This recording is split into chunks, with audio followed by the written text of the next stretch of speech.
ಸಂಜೆ ಆದರೆ ಇಲ್ಲಿ ಆಂಧ್ರ ಬಾರ್ಡ್ರ್ ಅಲ್ವಾ, ಈಗ ಯಾರಾದ್ರೂ ಒಂದು 4-5 ಜನ, ಈಗ ಗಂಡಸ್ರು ಯಾರು ಇಲ್ಲಲ್ಲ, ಎಲ್ಲ ಕೆಲ್ಸಕ್ಕೆ ಹೋಗಿರ್ತಾರೆ, ಬರೀ ಲೇಡೀಸ್ ಮಾತ್ರ ಇರ್ತಾರೆ. ಈಗ 4-5 ಜನ ಗಂಡಸ್ರು ಬಂದಿದ್ದಾರೆ ಅಂದರೆ ಅವ್ರೇನಾದರೂ ಮಾಡ್ಬೋದು. ಈಗ ಹೆಂಗಸರು ತಾನು ಏನು ಮಾಡ್ತಾರೆ ನೀವು ಹೇಳಿ?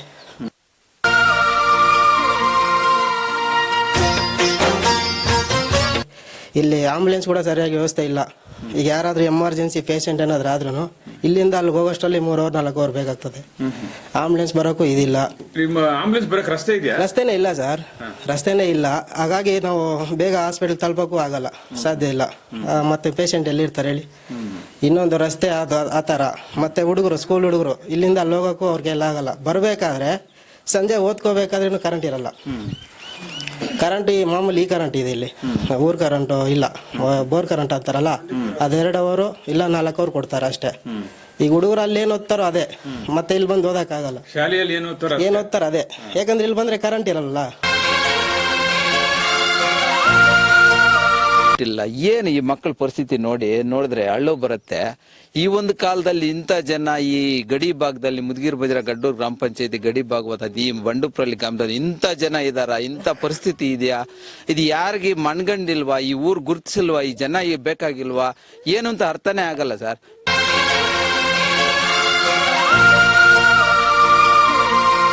ಹಾಯ್, ನಮಸ್ಕಾರ.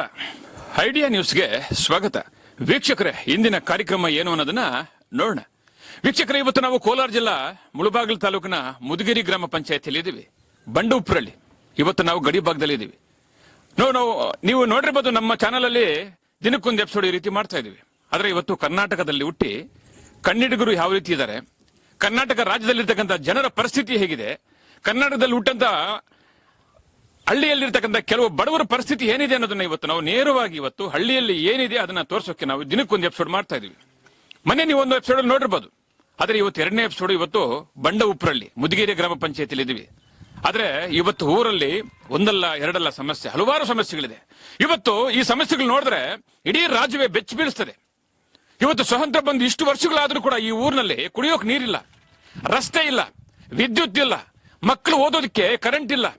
ಯಾರಾದ್ರೂ ಏನಾದ್ರೂ ಹೆಚ್ಚು ಕಮ್ಮಿ ಆದ್ರೆ ಇದುವರೆಗೂ ಈ ಊರಿಗೆ ಆಂಬುಲೆನ್ಸ್ ಬಂದಿಲ್ಲ. ನಾಚಿಕೆ ಆಗ್ತದೆ. ಇವತ್ತು ರಾಜಕಾರಣಿಗಳು ಹೇಳ್ತಾರೆ, ಶಾಸಕರು, ಸಂಸದರು, ಮುಖ್ಯಮಂತ್ರಿಗಳು ಹೇಳ್ತಾರೆ, ನಾವಿವತ್ತು ಬಡವರ ಜೊತೆ ಇದ್ದೀವಿ, ಬಡವರು ನಮ್ಮ ಜೊತೆ ಇದ್ದಾರೆ ಅಂತ. ನಿಮ್ ಜನ್ಮ, ನಿಮ್ಗೆ ಮಾನ ಮರ್ಯಾದೆ ಇದ್ರೆ ಇವತ್ತು ಇಂಥ ಹಳ್ಳಿಗಳಲ್ಲಿ ಬಂದು ಜನರ ಪರಿಸ್ಥಿತಿ ಕೇಳಬೇಕು. ಎಲ್ಲೋ ಒಂದು ಹೋಗ್ಬಿಟ್ಟು ಕೆಲವು ಪ್ರದೇಶಗಳಲ್ಲಿ ಹೋಗ್ಬಿಟ್ಟು ಕೆಲವು ರಾಜಕಾರಣಿಗಳನ್ನ ಮುಖಂಡರನ್ನ ಕುರಿಸ್ಕೊಂಡ್ಬಿಟ್ಟು ನಿಮಗೆ ಬೇಕಾಗಿರ್ತಕ್ಕಂಥ ಸ್ಥಳಗಳಲ್ಲಿ ನೀವು ಮೀಟಿಂಗ್ ಮಾಡೋದು, ಸಭೆ ಮಾಡೋದಲ್ಲ. ಇಂಥ ಕ್ಷೇತ್ರಕ್ಕೆ ಬನ್ನಿ. ಇವತ್ತು ನಾವು ಇದೀವಿ ನೋಡಿ. ಇವತ್ತು ಪರಿಸ್ಥಿತಿ, ಸ್ವತಂತ್ರ ಬಂದು ಎಷ್ಟು ವರ್ಷಗಳಾಯ್ತು. ಇವತ್ತು ಈ ಗ್ರಾಮದಲ್ಲಿ ಇದೀವಿ. ರಾಜಕಾರಣಿಗಳು ಈ ಗ್ರಾಮಕ್ಕೆ ಬರಬೇಕು. ನಮಗೆ ನೋವಾಯ್ತು ಇವತ್ತು ಈ ಊರಿಗೆ ಬರೋದಕ್ಕೆ. ನಾನು ಈ ಊರಿಗೆ ಬರ್ಬೇಕಾದ್ರೆ ಕಾರು 1.5 ಗಂಟೆ ತಗೊಂಡಿದೆ. ಅಂತ ಪರಿಸ್ಥಿತಿ ನಾನು ಈ ಊರಿಗೆ ಬಂದಿದ್ದೀನಿ. ಆದ್ರೆ ಇಲ್ಲಿರ್ತಕ್ಕಂಥ ಜನರ ಪರಿಸ್ಥಿತಿ ಏನಿರ್ಬೋದು, ಮತ ಬಂದಾಗ ಮತ ಹಾಕಿ ಅಂತ ಹೇಳಿ ಕೈ ಕಾಲು ಹಿಡ್ಕೊಂತಾರೆ. ಆದ್ರೆ ಮತ ಹಾಕಿದ ನಂತರ ಗದ್ನಂತ ಕೆಲವರು ಗ್ರಾಮ ಪಂಚಾಯತಿ ಸದಸ್ಯರು, ಪಂಚಾಯತಿಯಲ್ಲಾದಂತಹ ಅಧ್ಯಕ್ಷರು, ನಿಮಗೆ ನಾಚಿಕೆ ಮಾನ ಮರ್ಯಾದೆ ಇದ್ರೆ ಇಡೀ ರಾಜ್ಯದಲ್ಲಿರ್ತಕ್ಕಂಥ ಗಡಿ ಭಾಗದಲ್ಲಿರ್ತಕ್ಕಂಥ ಕೆಲವು ಬಡವರ ಮನೆಗಳು ಬಂದು ನೀವು ಭೇಟಿ ಮಾಡ್ರಪ್ಪ. ಇವತ್ತು ಎಷ್ಟೋ ರಾಜಕಾರಣಿಗಳು ಮನೆ ಕಟ್ಕೊಂಡ್ರೆ ಅವರಿಗೆ ವಿತಿನ್ ಸೆಕೆಂಡ್ ಅಲ್ಲಿ ಕರೆಂಟ್ ಬರುತ್ತೆ. ಊರಿಂದ ಆಚೆ ಬೇಕಾದ್ರೆ ಕಟ್ಕೊಂತಾರೆ, ಎಷ್ಟು ದೂರ ಬೇಕಾದ್ರೂ ಕಟ್ಕೊಂತಾರೆ. ಮನೆ, ಮಠ, ವಿದ್ಯುತ್ ಎಲ್ಲ ಬರುತ್ತೆ. ಆದ್ರೆ ಇವತ್ತು ಈ ಗ್ರಾಮದಲ್ಲಿ ಕರೆಂಟ್ ಇಲ್ಲ. ಆ ಮಕ್ಕಳು ಶಾಲೆಗೆ ಹೋದ್ರೆ ಶಾಲೆಯಲ್ಲಿ ಏನು ಓದ್ತಾರೋ ಅಷ್ಟೇ. ಆದ್ರೆ ಮನೆಗೆ ಬಂದ್ರೆ ಓದೋಕೆ ಪಾಪ ಕರೆಂಟ್ ಇಲ್ಲ, ಮೇಣದ ಬತ್ತಿಯಲ್ಲಿ ಓದ್ತಾರೆ. ಇವತ್ತು ಇಲ್ಲಿರ್ತಕ್ಕಂಥ ಮನೆಗಳು ನೋಡಿದ್ರೆ ಇಡೀ ರಾಜ್ಯವೇ ಕ್ಯಾಕ್ರಿಸ್ ಮಕ್ಕದ ಮೇಲೆ ಹೋಗುತ್ತದೆ. ಇವತ್ತು ತಾಲೂಕಿನಲ್ಲಿ ಗ್ರಾಮ ಪಂಚಾಯತಿ ಸದಸ್ಯರಾಗಿರ್ಬೋದು, ಅಧ್ಯಕ್ಷರಾಗಿರ್ಬೋದು, ಅಥವಾ ಇವತ್ತು ತಾಲೂಕಿನ ಶಾಸಕರಾಗಿರ್ಬೋದು, ಜಿಲ್ಲಾ ಸಂಸದರಾಗಿರ್ಬೋದು, ಆದ್ರೆ ಮುಳಬಾಗಿಲು ತಾಲೂಕಿನ ದಂಡ ಅಧಿಕಾರಿಗಳಾಗಿರ್ಬೋದು, ಇಒ ಆಗಿರ್ಬೋದು, ನೀವೆಲ್ಲರೂ ಕೂಡ ಸ್ವಲ್ಪ ಕಚೇರಿಯಲ್ಲಿ ಕುತ್ಕೊಂಡು ಅರಟೆ ಹೊಡೋದಲ್ಲಪ್ಪ, ಸ್ವಲ್ಪ ಗ್ರಾಮಕ್ಕೆ ಬಂದು ಬಡವರ ಪರಿಸ್ಥಿತಿ ನೋಡ್ರಿ. ಇವತ್ತು ಈ ಗ್ರಾಮದಲ್ಲಿ ಇವರು ಹೇಳಿರ್ತಕ್ಕಂಥ ನೋವುಗಳು, ನಲಿವುಗಳು ನೋಡಿದ್ರೆ ಇಡೀ ರಾಜ್ಯವೇ ಇವತ್ತು ಬೆಚ್ಚ ಬೀಳಿಸ್ತದೆ.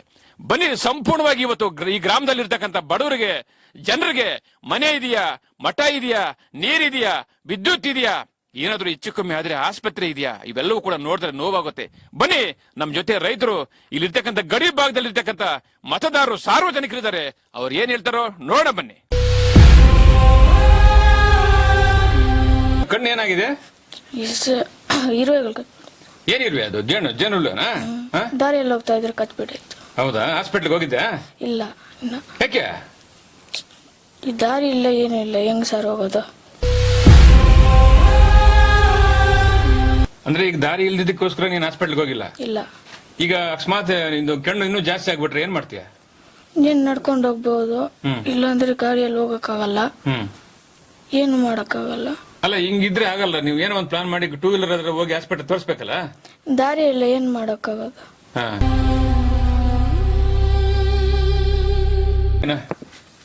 ఏం పని పేరు? చరణ్. కన్నడ వస్తుందా? కన్నడ వస్తుంది. యా ఊరు మీది? బండుప్రల్లి. బండుప్రల్లి. ఎట్లా మీ ఊర్లో అంతా వ్యవస్థలు బాగుందా? లేదు సార్. ఏమేమి లేదు? కరెంట్ లేదు, రోడ్ లేదు, ఇండ్లు లేదు సార్. రోడ్ లేదు సార్. కరెంట్ ఉండాలి సార్ రాసుకునేకే. దీపం అంటించుకుంటాం సార్. ఏం దీపం అంటించుకుంటారు? అది కృష్ణ లేదా మైన్ బతి అంటించుకుంటారా? అవును సార్.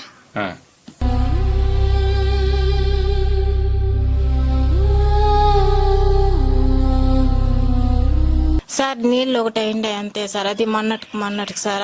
మళ్ళీ ఇంకేమీ లేదు సార్, కరెంట్ లే. ముఖ్యంగా కరెంట్ ఉంటే లేదు సార్. దొడ్లోకి వచ్చే కూడా భయం సార్, పాములు ఏడొస్తాయో, పులుగో భూష ఉంటే ఇంకా పిల్లలు ఉండే పని కదా సార్. ఏం చేసేదే? నీళ్లు లేవు, నీళ్ళు మొన్నొచ్చా, కరెంట్ లే. రోడ్డు అసలు చెట్లు పొదల్లో సార్ పోయేదే. ఈ పక్క రాయిలే, ఆ పక్క రాయిలే, మధ్యలో పదలు. ఆ పదల్లో పిల్లలు పంపిస్తే ఏమవుతారు సార్ బిడ్డలా?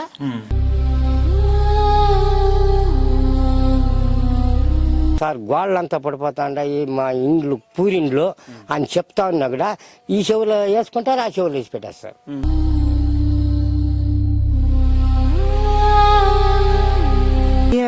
కనీసం 50 ఏళ్ళు పోయింది ఇంకా ఉండాం ಸರ್ ಈ ತವನೆ. ನಮಗೆ ಕರೆಂಟ್ ಸೌಲಭ್ಯ ಇಲ್ಲ, ದಾರಿ ವ್ಯವಸ್ಥೆ ಇಲ್ಲ. ಸುಮಾರು ವರ್ಷಗಳಿಂದ ಹಿಂಗೆ ಇದ್ರಿ. ಬರ್ತಾರೆ ಎಲೆಕ್ಷನ್ ಟೈಮಲ್ಲಿ ಬರ್ತಾರೆ, ನಾವು ಮಾಡ್ಕೊಡ್ತೀನಿ ಅಂತಾರೆ, ಮತ್ತೆ ಹೊರಟೋತಾರೆ. ಮತ್ತೆ ನಾವು ಫೋನ್ಗಳು ಮಾಡಿದಾಗ ಇಷ್ಟ ಬಂದಂಗೆ ಅವರು ಸೈಲೆಂಟ್ ಆಗಿ ಇದ್ದೋತಾರೆ.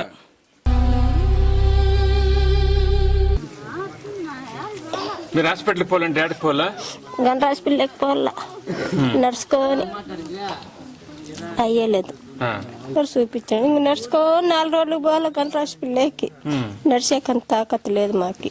అందుకు గమ్మున పడిండ మాత్రలు తక్కువ.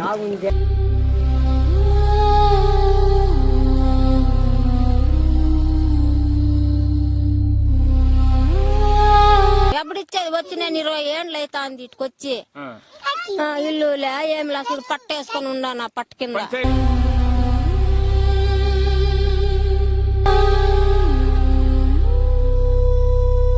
ఇంట్లో పడిండాను, నాకు మాకు దిక్కులే. నేనేమన్నా ఆప్తో చేసి పడిపోతే నాకు చూసే దిక్కులే.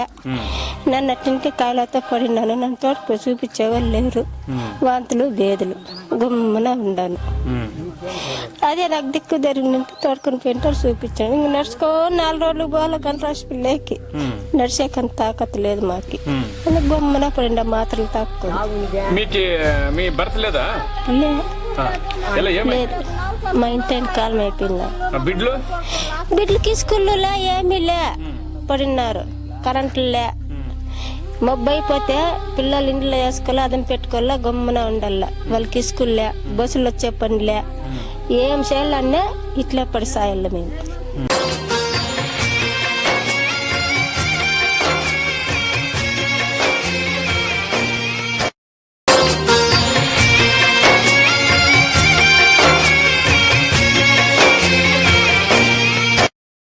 ವೀಕ್ಷಕರೇ, ಇವತ್ತು ನಾವು ಹಳ್ಳಿ ಕಡೆ ನಾವು ಬಂದವೆ.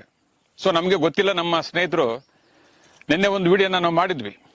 ಮಾಡಿದಾಗ ಅದನ್ನ ನೋಡಿ, ಸರ್ ನಮ್ಮೂರಲ್ಲಿ ಕೂಡ ಈ ಪರಿಸ್ಥಿತಿ ಇದೆ ಅಂತ ಹೇಳ್ಬಿಟ್ಟು ಈ ಊರ್ನ ಒಬ್ಬ ನಮ್ಮ ಸ್ನೇಹಿತರು ಫೋನ್ ಮಾಡಿ ನನಗೆ ಹೇಳಿದ್ರು, ಸರ್ ಈ ಊರಿನಲ್ಲಿ ಕುಡಿಯೋಕೆ ನೀರಿಲ್ಲ, ರಸ್ತೆ ಇಲ್ಲ, ಮಕ್ಕಳು ಓದೋದಕ್ಕೆ ಕರೆಂಟ್ ಇಲ್ಲ, ಮತ್ತೆ ಏನಾದ್ರು ಹೆಚ್ಚು ಕಮ್ಮಿ ಆದ್ರೆ ಹೋಗೋದಕ್ಕೆ ನಮ್ಗೆ ಹಾಸ್ಪಿಟಲ್ ಮಾರ್ಗ ಇಲ್ಲ, ಇದುವರೆಗೂ ನಮ್ಮ ಊರಿಗೆ ಆಂಬುಲೆನ್ಸೇ ಬಂದಿಲ್ಲ, ದಯವಿಟ್ಟು ನಮಗೇನಾದ್ರೂ ಒಂದು ವ್ಯವಸ್ಥೆ ಮಾಡ್ಕೊಡಿ ಸರ್ ನಿಮ್ ಚಾನಲ್ ಕಡೆಯಿಂದ ಅಂತೇಳಿ ನಮ್ಗೆ ಕರೆ ಮಾಡಿದಾಗ ಇವತ್ತು ನಾವು ನೇರವಾಗಿ ಮುದಗಿರಿ ಪಂಚಾಯತಿ ಬಂಡೂಪ್ರಳ್ಳಿ ಗ್ರಾಮಕ್ಕೆ ಬಂದ್ವಿ. ಈ ಗ್ರಾಮಕ್ಕೆ ಬಂದಿದ್ದಕ್ಕೆ ತುಂಬಾ ನೋವಾಯ್ತು. ಯಾಕಪ್ಪ ಅಂದ್ರೆ ಇವತ್ತಿನ ಪರಿಸ್ಥಿತಿಯಲ್ಲಿ ಈ ಮಟ್ಟಕ್ಕಿದ್ದಾರೆ. ಆದ್ರೆ ಇವತ್ತು ನಮ್ಮ ಐಡಿಯಾ ನ್ಯೂಸ್ ತಂಡ ಈ ಗ್ರಾಮಕ್ಕೆ ಬಂದು ಇವರ ಒಂದು ಕುಂದುಕೊರತೆಗಳು, ಮೂಲಭೂತ ಸೌಕರ್ಯಗಳನ್ನು ವಿಚಾರಿಸಿದಾಗ ತುಂಬಾ ನೋವಾಯ್ತು. ಈ ಒಂದು ಕಾರ್ಯಕ್ರಮನ ನೋಡಿ ನಮಗೆ ಸಮಾಜ ಸೇವಕರು ಮುಳಬಾಗ್ನಲ್ಲಿ ಯಾರೋ ಒಬ್ರು ಅಂಜುಬಾಸ್ ಅಂತಿದ್ರು. ಸೊ ಅವ್ರು ನಮ್ಗೆ ಕಂಡ್ರು, ಸರ್ ನೀವು ಯಾವ್ದೇ ಊರಿಗೆ ಹೋಗಿ ನಮ್ದೊಂದು ಸಣ್ಣ ಸಹಾಯ ಇರುತ್ತೆ ಸರ್, ಅವ್ರು ಕೊಟ್ಬಿಟ್ಟು ಬನ್ನಿ ಅಂತಂದ್ರು. ಇವತ್ತು ನಮ್ಮ ಐಡಿಯಾ ನ್ಯೂಸ್ ಕಡೆಯಿಂದ ನೋಡಿ ಇಲ್ಲಿರ್ತಕ್ಕಂಥವ್ರು ಇವ್ರಿಗೆ ಪಾಪ ಮಕ್ಕಳು ಇಲ್ಲ, ಇವ್ರ ಗಂಡನೂ ಇಲ್ಲ, ಆದ್ರೆ ಇಲ್ಲಿ ಇವರು ಸ್ವಲ್ಪ ಕಷ್ಟದಲ್ಲಿದ್ರು. ಆ ಒಂದು ಇವ್ರನ್ನ ಗುರುತಿಸಿ ನಮ್ಮ ಐಡಿಯಾ ನ್ಯೂಸ್ ಕಡೆಯಿಂದ ಮತ್ತು ಅಂಜು ಬಾಸ್ರ ಒಂದು ಸಣ್ಣ ಸಹಾಯವನ್ನು ಕೊಡ್ತಾ ಇದೀವಿ. ನಮಸ್ಕಾರಮ್ಮ.